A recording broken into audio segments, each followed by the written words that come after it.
Welcome to latest recipes. இன்னைக்கு நம்ம cabbage parotta எப்படி செய்கிறதுன்றது தான் பார்க்க போகிறோம். இது ரொம்பவே ஒரு சிம்பிளான லஞ்ச் பாக்ஸ் ரெசிபி. பரோட்டா மட்டும் ரெடியாக வச்சுருந்தீங்க அப்படின்னா 10 நிமிஷத்தில் கேபேஜ் கொத்து பரோட்டா நீங்கள் ரெடி பண்ணிடலாம். இந்த சிம்பிள் அண்ட் டேஸ்டியான ரெசிபியை எப்படி செய்யலான்றது தான் இன்றைக்கி பார்க்க போகிறோம். இன்றைக்கி பரோட்டா எப்படி செய்கிறது, அதோட கேபேஜ் கொத்து பரோட்டாவும் எப்படி செய்கிறதுன்றது தான் பார்க்க போகிறோம். வாங்க தேவையான பொருட்களை பார்க்கலாம். ஒரு பெரிய பவுல் அளவுக்கு மைதா, நீங்கள் மைதா யூஸ் பண்ணிக்கலாம், அப்படி இல்லைன்னா கோதுமை மாவு கூட யூஸ் பண்ணிக்கலாம். தேவையான அளவு உப்பு, எண்ணெய், அதோட தண்ணி. இப்போது கேபேஜ் கொத்து பரோட்டாக்கு 3 வெங்காயம், 5 பெரிய பச்சை மிளகா, அதோட 300 கிராம் அளவுக்கு கேபேஜ். மசாலாக்காக இன்றைக்கி 3 டேபிள் ஸ்பூன் அளவுக்கு ஃப்ரைட் ரைஸ் மசாலா நான் இன்றைக்கி சேர்க்க போகிறேன். அப்படி உங்களுக்கு ஃப்ரைட் ரைஸ் மசாலா நீங்கள் சேர்க்கல அப்படின்னா 1/4 டீஸ்பூன் அளவுக்கு கரம் மசாலாவும் 1/2 டீஸ்பூன் அளவுக்கு பெப்பர் பொடியும் நீங்கள் சேர்த்துக்கலாம். இந்த மாதிரி ஒரு அகலமான பாத்திரம் எடுத்துக்கோங்க. அதில் மைதா, தேவையான அளவு உப்பு, தண்ணி சேர்த்து நல்லா பிசைஞ்சு விட்டுக்கிட்டே வாங்க. தண்ணியை ஒரே தடியாக சேர்த்து பிசைகிறத விட கொஞ்சம் கொஞ்சமாக தண்ணி சேர்த்து பிசைஞ்சுக்கோங்க. மாவு ரொம்ப ட்ரை ஆகாமல் கொஞ்சம் கொஞ்சமாக தண்ணி சேர்த்து நல்லா சாஃப்டாக பிசைஞ்சுக்கிட்டே வாங்க.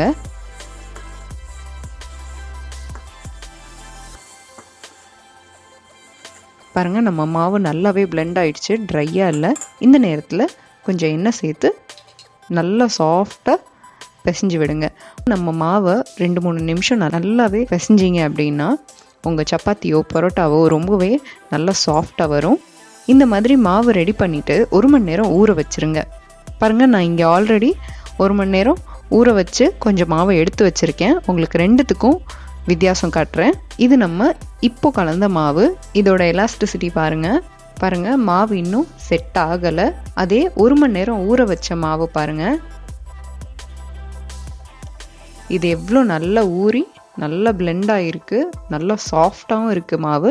இந்த மாதிரி 1 மணி நேரம் நீங்கள் மிக்ஸ் பண்ணி வச்சு பரோட்டா போட்டிங்க அப்படின்னா உங்கள் பரோட்டா ரொம்பவே நல்லா சாஃப்டாக இருக்கும். லேயர்ஸும் நல்லா தனித்தனியாக நல்லா ஃப்ளஃபியாக வரும். இப்போ நம்ம பரோட்டா லேயர்ஸ் எப்படி பண்ணுறதுன்றது பார்க்கலாம்.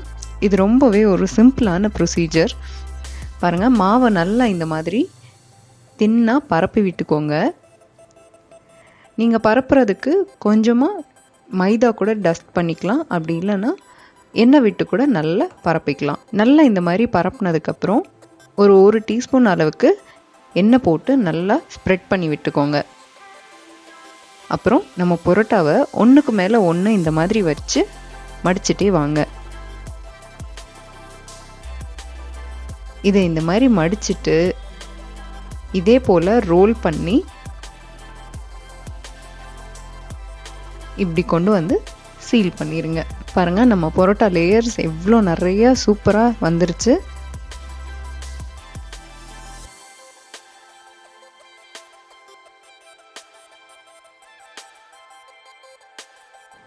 இப்போது நம்ம அழகாக லேயர்ஸோடு ஃபோல்ட் பண்ணி வச்சுருக்கிற பரோட்டாவை நல்லா கொஞ்சம் பரப்பி சூடான தவாவில் போட்டு குக் பண்ணுங்கள். தவா நல்லா சூடானதுக்கப்புறம் உங்கள் பரோட்டாவை போடுங்க. 2 பக்கமும் நல்ல பொன்னிறமாக லைட்டாக குக் பண்ணிக்கோங்க. பரோட்டா குக் ஆகுறதுக்கு முன்னாடியே எண்ணெய் சேர்க்காதீங்க. மாவு உங்களுக்கு பச்சையாகவே இருந்துடும். உங்களுக்கு லேயர்ஸ் நல்லா உப்பி வராது.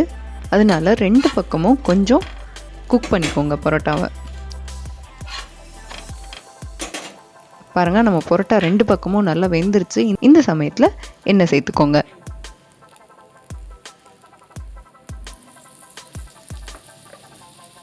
நம்ம பரோட்டா சூப்பராக குக் ஆகி வந்துட்டுருக்கு. நல்லா ஒரு 1.5 டீஸ்பூன் அளவுக்கு எண்ணெய் சேர்த்து பரோட்டாவை நல்ல பொன்னிறமாக 2 பக்கமும் நல்லா குக் பண்ணுங்கள். பாருங்கள், நம்ம பரோட்டா லேயர்ஸ் நல்லாவே தனித்தனியாக உப்பி வந்துட்டுருக்கு. அவ்வளோதாங்க, நம்ம பரோட்டா சூப்பராக ரெடி ஆயாச்சு. இப்போது குக்கான பரோட்டாவை இந்த மாதிரி 4 பக்கமும் கொஞ்சம் ப்ரெஸ் பண்ணி விடுங்க. பாருங்கள், நம்ம பரோட்டா லேயர்ஸ் எவ்வளோ சூப்பராக வந்திருக்கு. வாவ், ரொம்பவே சாஃப்டாக வந்திருக்கு.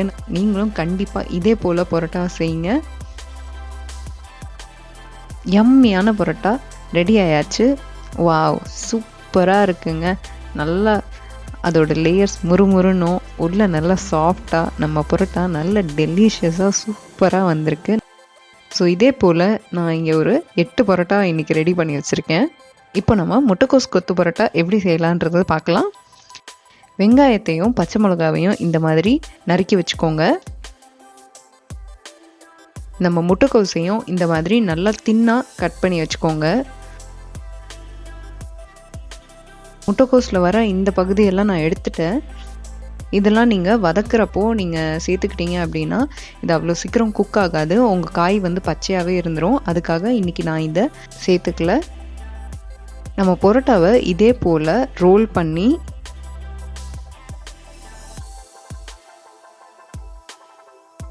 இந்த மாதிரி தின்னா கட் பண்ணி எடுத்து வச்சுக்கோங்க.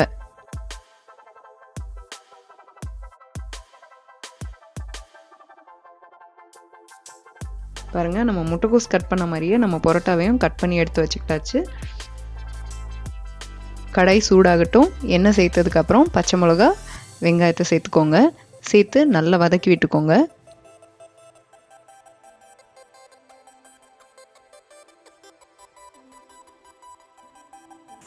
நம்ம வெங்காயம் நல்லா வதங்கிருச்சு. பாருங்கள், கலர் மாறிடுச்சு.